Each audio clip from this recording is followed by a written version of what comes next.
Nous sommes à Abidjan du 9 au 27 prochain pour le congrès de l'UPU.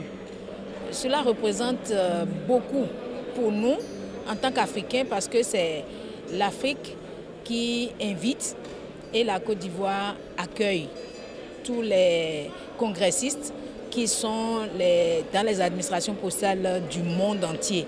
Et comme vous l'avez remarqué et que cela a été annoncé, nous sommes au moins 600 personnes, 600 délégués présents à ce congrès. Et en ligne, il y a plus de 1000, près de 2000 personnes qui nous suivent. La Poste, c'est une communauté mondiale, l'Union postale universelle plus précisément, est une communauté mondiale très riche. Nous sommes 192 pays et ce que ça représente, comme je vous l'ai dit, c'est énorme parce que ça fait plus de 8 décennies que l'Afrique a eu la chance d'héberger, en Égypte plus précisément au Caire, ce congrès, et maintenant nous avons la Côte d'Ivoire qui l'héberge. Nous sommes très fiers et nous disons félicitations au chef de l'État. Efforts considérables ont été faits pour l'organisation de ce congrès et nous attendions ce congrès pour discuter, débattre du futur du secteur postal. Comme vous le savez, il y a des enjeux très importants. Le premier, c'est bien entendu d'assurer la transformation du secteur postal et particulièrement sa digitalisation. Deuxièmement, c'est d'entrer dans de nouveaux secteurs. On a parlé d'inclusion financière, mais aussi d'inclusion digitale. Et donc le secteur postal a aussi un certain nombre de défis à prendre. Et puis bien entendu, celui que nous avons vu dans le cadre de la pandémie, c'est l'explosion du commerce en ligne. Et bien sûr, là, le secteur postal a un rôle très important à jouer, et particulièrement pour les petites entreprises qui peuvent se développer au niveau local, au niveau national, mais aussi au niveau international, grâce à des plateformes logistiques et postales performantes et qualitatives.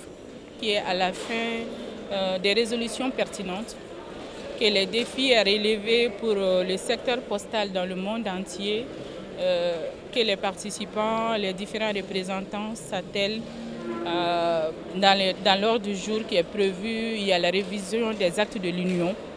Et il y a aussi en parallèle les experts de l'Afrique qui vont se réunir, ce qui est très important, afin d'accorder nos vues dans le but de bien réussir ce congrès. Donc l'événement est vraiment important pour le Mali. Et le Mali aussi est cette année candidat pour être membre au conseil de l'UPU. Donc vraiment c'est très important pour nous. Surtout que l'Afrique depuis le tout début ne l'a jamais organisé, à part l'Égypte, donc c'est la deuxième. C'est bien pour la Côte d'Ivoire, c'est bien pour le Mali, bien pour toute l'Afrique. Va venir vous montrer que la Poste n'est pas morte, parce que la Poste vit. La Poste vit parce que la Poste, c'est un outil de développement. Le digital, vous parlez de l'électronique, la Poste est l'ancêtre du digital. Quand vous commandez sur Redoute, à l'époque, les mandats qui venaient, c'est là où a commencé les transferts d'argent, à travers les mandats qui venaient. Donc la Poste n'est qu'une continuité.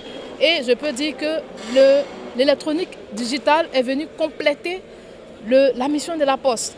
Vous commandez en ligne, vous ne recevez pas en ligne. Vous avez besoin d'un acteur pour vous envoyer le colis à domicile ou là où vous vous trouvez.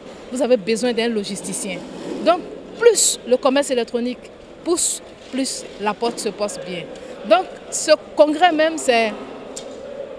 on peut dire c'est un congrès pour la Poste de Côte d'Ivoire, pour montrer à la population qu'on peut utiliser cet outil de l'État pour apporter du service auprès des populations qui sont très éloignées et que la Poste peut apporter du service et satisfaire les besoins des populations via ces agences postales que nous avons sur toute l'étendue du territoire national.